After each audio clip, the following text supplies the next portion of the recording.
size constancy. So if you look at size constancy, somebody share with me what you took a picture of. Go ahead, Jamaria. The window, You want to see it? The window. Tell me why you took a picture of the window. because no matter if it's open or closed, it's still the same size.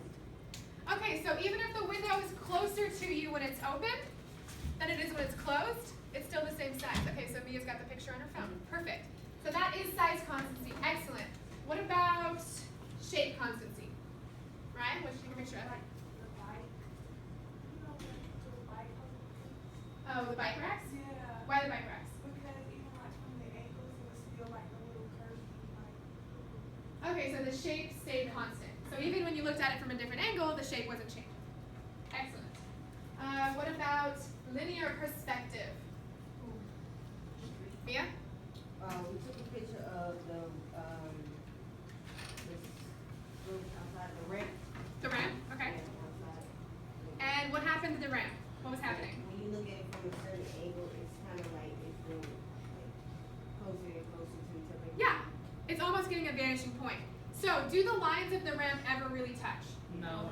No, they're parallel lines, but your eyes see what? Eventually, it kind of looks like they're gonna touch. Perfect. And now, relative size. This one was probably more fun. Ooh. Somebody besides Jamaria and Mia? Caleb, what you got? We did a picture with the door in it. Oh. Storage bin. Yeah, so how many of you use your hands to like make it look like you were squishing something? Yeah, that big Or a person? Exactly. So that's relative size. Is the person or the door that Caleb took a picture of the size of your hand? No. No, right? Mia's not, I can't squish her head right now. So she's not actually the size of my fingers. But our eyes perceive her to be that way because she's so far away from me. All right. Next one, aerial perspective. Yeah, ours was so pretty. Oh, I can see Ajane. She got a picture, but we took a picture of the like a slot. Took a picture of background. Okay, so like where the sun, how many of you guys use the sun Oh, we in your pictures? The sun to give this like hazy effect, like Mia's? Yeah, so the sun produces this almost like hazy or blurred picture in the atmosphere that looks like it's kind of blurry when you look off in the distance. So the sun has that effect, right? The sun has this atmospheric effect that almost makes it look like you're looking into something covered by a lens or a cloud. All right, we got 4 more. Texture gradient. Who got texture gradient? Mia, you got a good one? We'll go to Mia, then we'll do Caleb too. Share. Okay. So how many of you found very unique textures around the school? Yes, I know. Yes. And what happens when you look at a texture gradient? Say it again.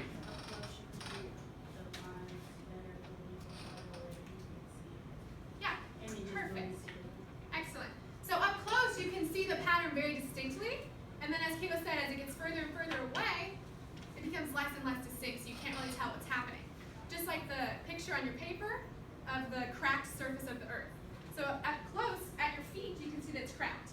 But if you look off in the distance, it gets more and more faded. Is it actually fading? No. No. Your eyes are seeing the fade. Perfect. 3 more. Figure ground. This one was really hard. Ooh. This one was really hard. Do you have one, Marianne? Yeah, look at our picture. Somebody in the 100 building for their art class, they had, I guess you just draw the outline of the picture and then like on clear paper they drew the real thing. And they put it Okay. on top. Cool. So why is that an example of figure ground? What's happening? Because depending on how your eyes see it, you might just look at the background and then you might look at the actual picture. Yeah, you can interpret it in 2 ways. You can interpret it in 2 ways. So you can see the object in the center, or the background might become the object. Just like the base of the 2 faces. Perfect. Who had a good one for closure? Closure. Yeah? You guys had a good one? Yeah. This one is a push the line and the Okay, so your brain processes and creates those lines, even though they're not distinct. Excellent. Who else had a good one for closure? Anybody else? You want to show me, Mia?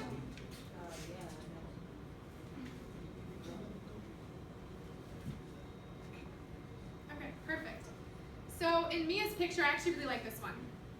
See how the 302 door sign is interrupting the pattern? But in your head, you still know this line's complete, right? You can almost see the line as a complete line, even though we can't actually see it. In your brain, it fills in that line. So you know there's a line there, even if something is breaking it apart. So this is actually an excellent example. Thank you. Last one, continuity. Who's got one for continuity? Destiny, I think you guys had a good one for continuity. Yeah? Yeah. What did you guys take a picture of? Took a picture of the rails when you walking. Okay, so you guys know the rails out in the next to the cafeteria that kind of go up and down like a zigzag? So those are looking at continuous lines. That's looking at continuous lines. How many of you took a picture of the Geringer roof or some part of the roof? I saw a few of you guys with roof pictures because the roof has that same like zigzag. So you can follow the lines as you please, but we all make them continuous lines. We all see the zigzag. All right. So the most important thing to remember here is that is any of this stuff that you're seeing real? Yes. It is real, but is it actually happening? No. No. So what your brain does is it constructs and tricks you almost. Yeah, Jermaine, it almost tricks you. It constructs these ideas that make you see things or perceive them a different way. The best one, the most clear that I can think of is the two parallel lines off in the distance meeting a vanishing point. Do they ever touch? No. No. But your eyes trick you. I'll grab it in a second. They trick you into thinking they do. So what we perceive, the main point you need to get from this is that what we perceive is all a construction. What we perceive is all a construction made in your brain. So what you perceive doesn't always have to be real. Like my hand is not the size of Mia right now, even though it appears so in my vision. My brain's constructing that. Not all perception is accurate, right?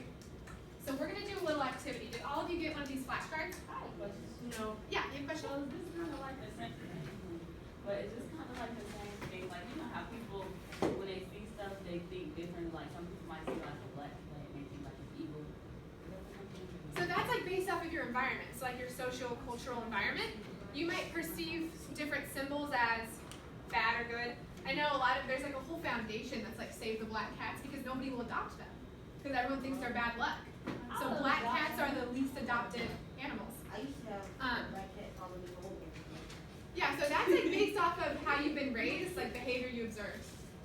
Does everybody have one of these? No. No? Everybody needs one.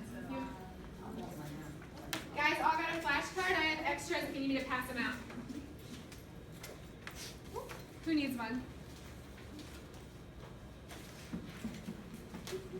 All right, so what we're going to do right now is we're going to uncover your guys' blind spot. So every human has a blind spot, just like when you're driving in a car.